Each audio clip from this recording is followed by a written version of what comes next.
اعوذ باللہ من الشیطان الرجیم پناہ مانگتا ہوں میں اللہ کی شیطان مردود سے۔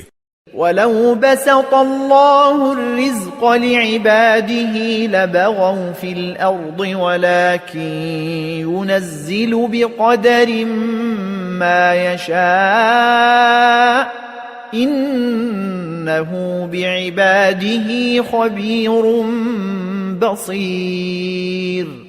اور اگر اللہ اپنے تمام بندوں کے لیے رزق کو کھلے طور پر پھیلا دیتا تو وہ زمین میں سرکشی کرنے لگتے، مگر وہ ایک خاص اندازے سے جتنا چاہتا ہے رزق اتارتا ہے۔ یقیناً وہ اپنے بندوں سے پوری طرح باخبر، ان پر نظر رکھنے والا ہے۔ وَهُوَ الَّذِي يُنَزِّلُ الْغَيْثَ مِن بَعْدِ مَا قَنَطُوا وَيَنشُرُ رَحْمَتَهُ وَهُوَ الْوَلِيُّ الْحَمِيدُ۔ اور وہی ہے جو لوگوں کے نا امید ہونے کے بعد بارش برساتا اور اپنی رحمت پھیلا دیتا ہے، اور وہی ہے جو سب کا قابل تعریف رکھوالا ہے۔